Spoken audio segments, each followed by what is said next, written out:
الحمدللہ والصلاة والسلام علی رسول اللہ اما بعد باب الصدقۃ قبل الرد، رد کیے جانے سے پہلے صدقہ کرنا چاہیے۔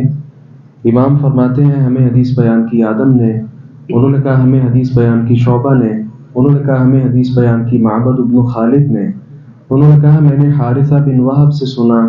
انہوں نے کہا میں نے نبی مکرم صلی اللہ علیہ وسلم کو فرماتے ہوئے سنا تصدقوا، آپ نے فرمایا صدقہ کرو، فإنه يأتي عليكم زمان، کیونکہ تم پر ایک ایسا وقت آ جائے گا، يمشي الرجل بصدقتي، آدمی اپنا صدقہ لے کر نکلے گا،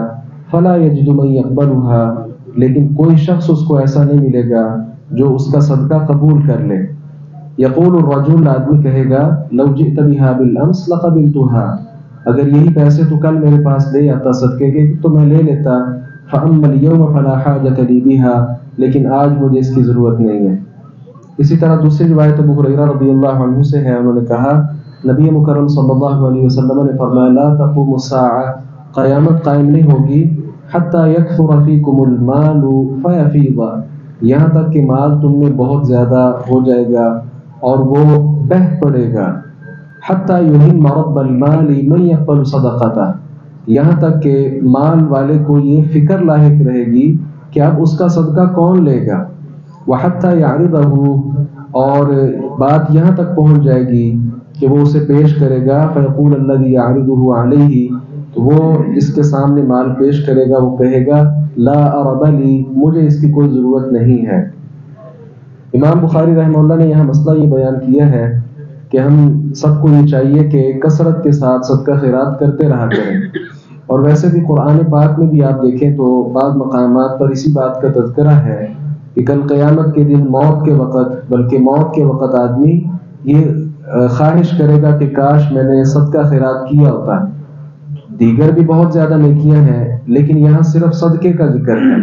اور اس حدیث مبارکہ میں بھی ہم نے صدقے کے متعلق پڑھا کہ مال کثرت کے ساتھ عام ہو جائے گا،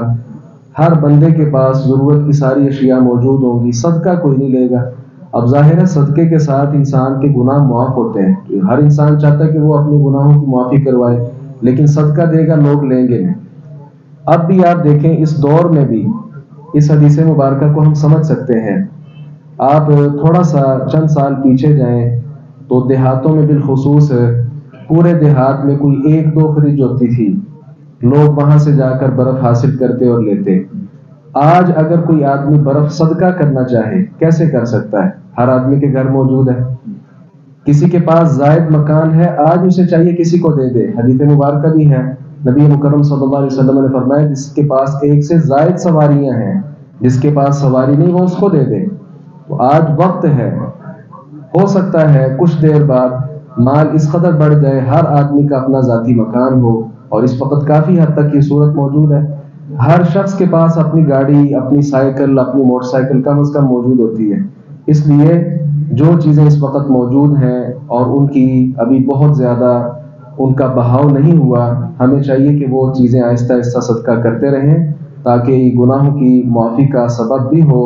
اور آپ صلی اللہ علیہ وسلم نے جو حکم دیا ہے صدقہ کے حوالے سے اس پر بھی ایک حد تک عمل ہو سکے۔ اللہ تعالیٰ سے دعا ہے باری تعالیٰ حق بات کو سمجھنے اور اس پر عمل پیرا ہونے کی توفیق عطا فرمائے۔